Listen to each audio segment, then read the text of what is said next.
Hello friends, welcome back to the channel Praneeth mummy.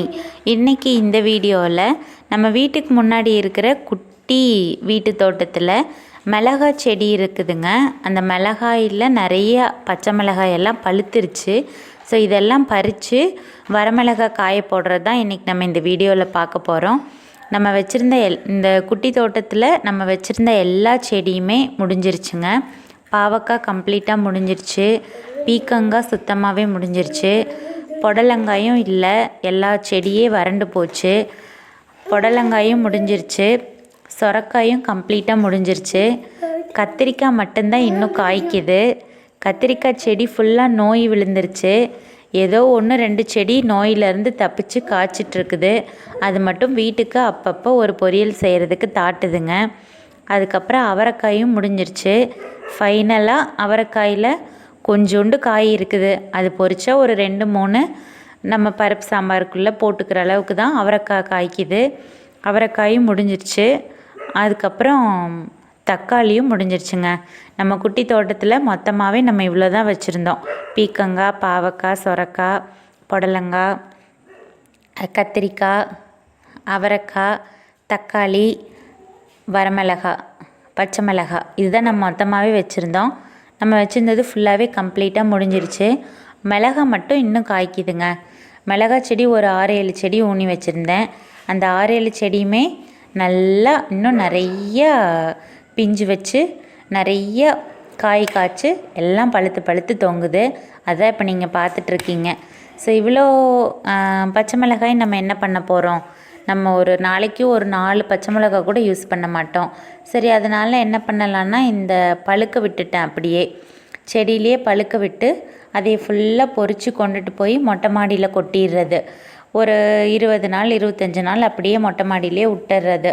அப்புறம் போய் பார்த்திங்கன்னா நல்லா வெயிலுக்கு மொறுன்னு காஞ்ச வரமிளகாய் ஆயிருக்கும், எடுத்துகிட்டு வந்துடுறது. அந்த மாதிரி பொறிச்சு பொறிச்சு கொட்டி கொட்டி காய வச்சு ஒரு பெரிய கவர் நிறையிற அளவுக்கு வந்துருச்சுங்க. அந்த அளவுக்கு வரமிளகாய் எடுத்துட்டேன். ஸோ காசு போட்டு வரமிளகாய் இந்த தடவை நாங்கள் வாங்க வேண்டியதே இல்லை. அந்த அளவுக்கு நிறைய இருக்குது வரமிளகாய். இப்போது பழம் பொறிச்சிட்ருக்கேன் பாருங்கள். இனிமேல் ஒன்றும் பெருசாக காய்க்காதுன்னு நினைக்கிறேன் மிளகாயும். ஏன்னா சிறுத்து போச்சு. நல்லா நீளமாக இருந்தது ஃபஸ்ட்டு. இப்போ நாளாக ஒரு 2-3 டைம் பொறிச்சு காய போட்டு வரமிளகாய் எடுத்தாச்சு. அதனால் இப்போது காயே பார்த்திங்கன்னா ரொம்ப குட்டியாக இருக்குது. தெரியுதுங்களா எவ்வளோ குட்டியாக இருக்குதுன்னு? காய் வந்து சிறுத்து போச்சு. ஸோ இனி ரொம்ப நாள் காய்க்காது. அது போக இனி பூவும் இல்லை. இனி புது காயெல்லாம் எதுவும் இருக்காது. இருக்கிற காய் பழுக்கும். அந்த பழுக்கிறத பொறிச்சிக்கலாம், அவ்வளோதான். இனி எல்லாத்தையும் ஃபுல்லாக பூடு முளைச்சிருச்சுங்க. எல்லாமே ஃபுல்லாக பூடு அப்படியே முளைச்சி உள்ளே போகிறக்கே பயமாக இருக்குது. ஒரு பாம்பு வந்து உள்ளே படுத்திருந்தா கூட தெரியாது. அந்த அளவுக்கு ஃபுல்லாக ஒரு புதராக கிடக்குது. அதனால் இந்த மிளகாய்க்கொசரம் தான் எல்லாத்தையும் பிடிங்கி எறியாமல் பார்த்துட்ருக்குறோம். மிளகாயும் கத்திரிக்காயும் கொஞ்சம் காய்க்குது. சரி, அதுக்குள்ளே அவசரப்பட்டு ஃபுல்லாக பிடுங்கி எறியாட்டி என்ன அப்படின்ட்டு தான் பார்த்துட்ருக்குறோம். இல்லைன்னா ஃபுல்லாக பிடுங்கி எரிஞ்சிட்டு மறுபடியும் க்ளீன் பண்ணி வேறு ஏதாவது வீட்டுக்கு ஊனலாம் அப்படின்ட்டு இருக்கேன். இது பார்த்திங்கன்னா கத்திரிக்காய் பாருங்கள், நோய் விழுந்துருச்சு. நோய் விழுந்த கத்திரிக்காய் எப்படி இருக்குது பாருங்கள். இது வந்து நோய் விழுந்த கத்திரிக்காய் செடி. பக்கத்தில் இருக்கிறது நல்ல கத்திரிக்காய் செடி. இது வந்து நோய் விழுந்துருச்சு. ஃபுல்லாக கம்ப்ளீட்டாக நோய் விழுந்துருச்சு. ஒரு செடிக்கு நோய் விழுந்தோடனே அதை பிடுங்கி எரிஞ்சிருக்கணும். நான் வந்து பிடுங்கி எறியாமல் விட்டுட்டேன். அதனால் எல்லா கத்திரிக்காய் செடிக்கும் ஃபுல்லாக பரவி எல்லாமே நோய் ஆயிடுச்சு. 1-2 இடையில நோய் இல்லாத கத்திரிக்காய் செடி இருக்குது. அது மட்டும் காய்க்குது. அதுலேருந்து தான் கொஞ்சம் கத்திரிக்காய் பொறிச்சிட்ருக்கேன். அதுக்கும் இப்போது ஆப்பு வந்துருச்சு. என்னென்னு பார்த்திங்கன்னா கள்ளிப்பூச்சி. தெரியுதுங்களா எவ்வளோ கள்ளிப்பூச்சி இருக்குன்ட்டு? கள்ளிப்பூச்சி ஃபுல்லாக படர்ந்து வந்துக்கிட்டு இருக்கு. உள்ளே நிறைய பூடு முளைச்சதுனால கள்ளிப்பூச்சி உருவாகிருக்கும் போல் இருக்குது. அந்த கள்ளிப்பூச்சி கொஞ்சம் நல்லா காய்ச்சிட்ருக்கிற செடிகளையும் தாக்க ஆரம்பிச்சிருச்சு.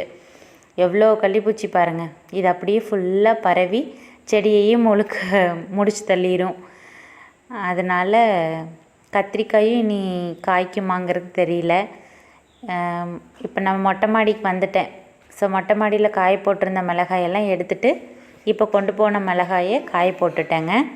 இதே மாதிரி நான் ஒரு பெரிய பேக்கே நிறைஞ்சிருச்சு. கொஞ்சம் கொஞ்சமாக பொறிச்சு கொண்டு வந்து மொட்டை மாடியில் காய போட்டு எடுத்து வச்சுருக்கேன். ஒரு பெரிய பேக்கே நிறைஞ்சிருச்சு. இது இப்போ பொறிச்சிட்டு வந்ததை காய போட்டுட்டு ஏற்கனவே பொறிச்சு வந்ததை எடுத்துக்கிட்டேங்க. இது போக கொஞ்சம் தக்காளி, கொஞ்சம் கத்திரிக்காயும் கிடைக்கிது. சரி, கிடைக்க வரைக்கும் பொரிப்போம், ஃபைனலாக எல்லாத்தையும் பிடுங்கிக்கலாம் அப்படின்னு சொல்லிட்டு அப்படியே இப்போதைக்கு ஓட்டிகிட்ருக்கேங்க. எவ்வளோ தக்காளி கிடச்சிருக்கு பாருங்கள். அவ்வளோதான், இதுதான் ஃபைனல் தக்காளி. இனி ஒரு தக்காளி செடி கூட இல்லை, எல்லா தக்காளி செடியும் முடிஞ்சுது. ஐ திங்க் இதுதான் லாஸ்ட்டு கத்திரிக்காய்ன்னு நினைக்கிறேன். பார்க்கலாம். அடுத்த வீடியோ இருந்துச்சுன்னா கண்டிப்பாக போடுறேங்க. Thank you so much. சப்ஸ்கிரைப்